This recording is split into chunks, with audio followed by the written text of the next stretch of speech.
got my radio working. So it was the inverter, by the way.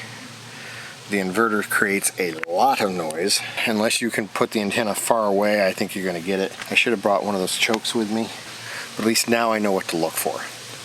Now this is different than the noise at my mom's house because we were just running off AC there, just like that campground we did at Decorah. The Home and Garden LED strips you saw me have in there, those need to be off. Those create slight noise.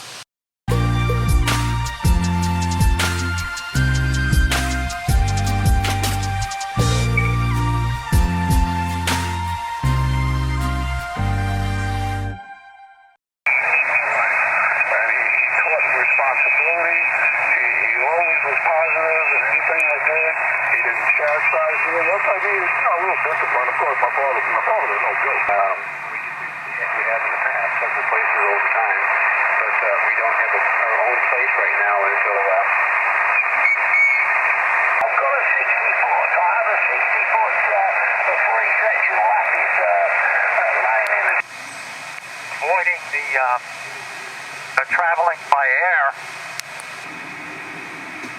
K1NFE, WB1J in the group.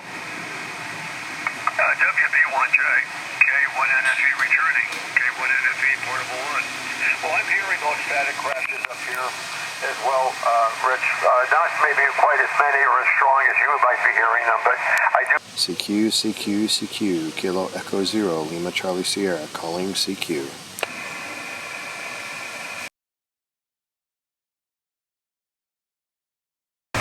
Yeah, I'm not really reaching anybody. I went ahead and pulled up WebSDR. I'm connected to an SDR right now in Georgia, and I can barely hear myself. So you can't even see my little blip now, but I could hear it a little bit ago, just minutely, and I couldn't really make it out, but I know it was me. When I spoke, I could hear the change in signal, I guess is the best way to describe it. Oh, that did not feel good. I just got stung by a bee in my elbow. I was just sitting here minding my own business. Okay, one thing I gotta figure out is I know how to do it in JS8 call. If you don't have this connected to the internet, because FT8 and all those kind of protocols are on a schedule, all you have to do, like JS8 call, is you listen for the gap, and then you sync based on that gap. And so once you sync based on that gap, so that that's the starting point, it will listen between the right time period for the messages. I wasn't able to find that in WSJTX, so I did have to connect to a hotspot just now and sync the time on this computer so that it would be able to get the messages. There's got to be a way to do it. That's for another video. Something you want to be aware of, obviously. Like I say, I know how to do it in JS8 call, but I don't know how to do it in WSJTX. I wasn't able to find it. So I cheated, I connected to the internet, synced my computer to local time, and now it's able to get messages. Now my distance is going to be off.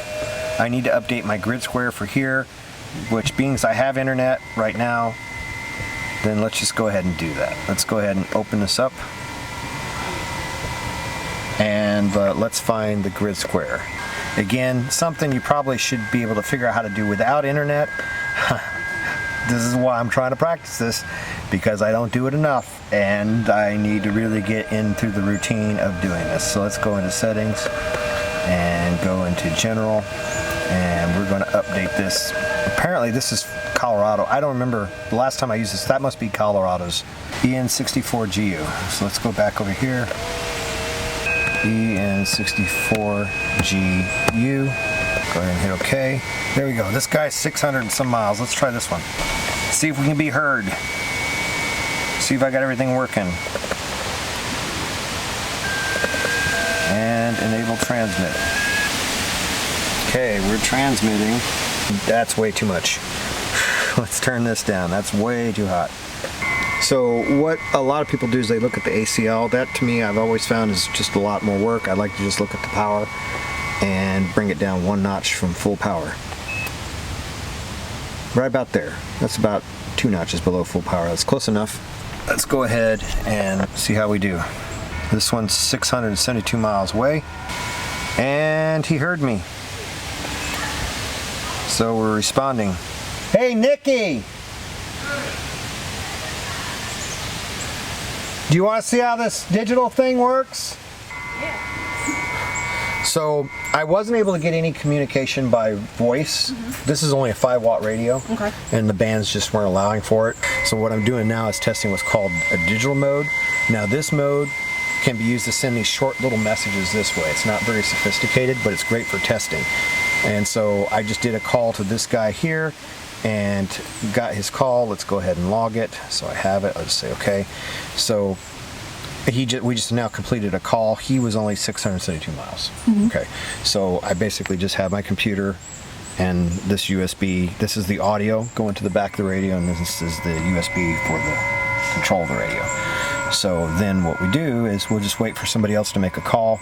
Like I say, this isn't very sophisticated, but it's really good for just testing your gear to know what. So these are a bunch of people just talking. So I could do a call, but I'm going to just wait for a bunch of people making calls. In other words, a risk requesting somebody to talk to them. So we should see something come up here, like this guy. So I'll click on this guy. I'll say transmit. He is 752 miles. So we're now transmitting to him. So you got the little red light over here. Okay. And so we're transmitting to him. And what is it transmitting? It's basically transmitting this package right here. His call sign. Basically, I'm saying, hey you, this is me, and this is where I'm located. EN64 is the grid square location. You got what's called grid squares. Okay.